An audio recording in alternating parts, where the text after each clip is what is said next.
سب سے پہلے آدم کو دنیا میں بھیجا گیا۔ حضرت آدم علیہ السلام کو ابو بشر یعنی سب پاپیوں کا باپ کہا جاتا ہے۔ دنیا میں جتنے بھی پاپی شروع سے آخر تک آ چکے ہیں یا آئیں گے، سب حضرت آدم علیہ السلام کی ہے اولاد، اسی لیے انہیں آدم کہا جاتا ہے۔ جب اللہ تعالیٰ نے حضرت آدم علیہ السلام کی پیدائش کا ارادہ فرمایا اور فرشتوں سے عرض کیا کہ میں زمین میں اپنا خلیفہ بنانے والا ہوں، اس وقت زمین میں جنات رہتے تھے اور ابلیس کی بدشاہت تھی، لہٰذا آپ کے بارے میں کچھ بتانے سے پہلے شیطان ابلیس کا ذکر، کیونکہ اس واقعے کا شیطان سے گہرا تعلق ہے۔ اللہ تعالیٰ نے اس مخلوق کو بہت خوبصورت بنایا تھا اور شرافت و بزرگی سے بھی نوازا تھا۔ زمین اور دنیا کے آسمان کی بادشاہت تھی، اس کے علاوہ اسے جنت کی پہرے داری کے انعام سے بھی نوازا تھا، لیکن اس نے اللہ کے سامنے گھمنڈ کیا اور اللہ تعالیٰ کے حکم حضرت آدم علیہ السلام کو سجدہ کرنے سے منع کیا۔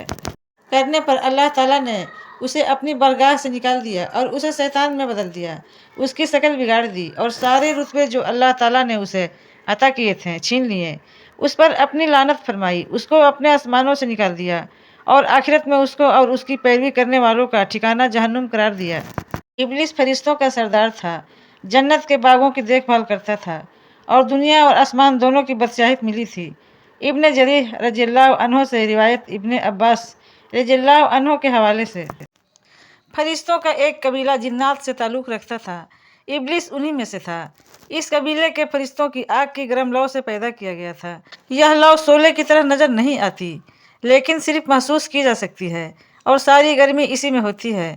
اس قبیلے کے علاوہ باقی سب فرشتوں کو نور سے پیدا فرمایا۔ ابلیس کا نام حارث تھا۔ دوسری روایت میں عزازیل بھی آیا ہے اور یہ جنت کے پہرے داروں میں سے تھا۔ ابن عباس رضی اللہ عنہ کی روایت، ابلیس کا گھمنڈ۔ اللہ تعالیٰ قرآن پاک میں فرماتا ہے کہ اور ان میں جو کہے میں اللہ کے سوا معبود ہوں تو اسے اس جہنم کی سزا دیں گے، ہم ایسی ہی سزا دیتے ہیں ستمگروں کو۔ اس آیت کی تفسیر میں ابن جریر رحمۃ اللہ علیہ لکھتے ہیں کہ فرشتوں میں سب سے پہلے جس نے یہ بات کہی کہ اللہ کے بجائے میں معبود ہوں، وہ ابلیس لعین ہے۔ حضرت قتادہ رضی اللہ عنہ فرماتے ہیں کہ یہ آیت اللہ کے دشمن ابلیس کے بارے میں اتری۔ اللہ نے اس پر لعنت فرمائی اور اسے اپنی رحمت سے نکال دیا اور فرمایا اسے دوزخ کی سزا دیں گے اور ظالموں کو ہم اسی طرح بدلہ لیا کرتے ہیں۔ اللہ تعالیٰ قرآن پاک میں ایک جگہ اور ارشاد فرماتا ہے، ابلیس کو ایسا گھمنڈ کیوں ہوا کہ اس نے نہ صرف اللہ کو حکم ماننے سے انکار کیا بلکہ خدائی کا بھی دعویٰ کر بیٹھا۔ اس کے بارے میں علماء کے بہت سے قول ہیں۔ ابن عباس رضی اللہ عنہ کے ایک قول کے مطابق زمین پر انسانوں کی تخلیق کے آنے سے پہلے جنات آباد تھے۔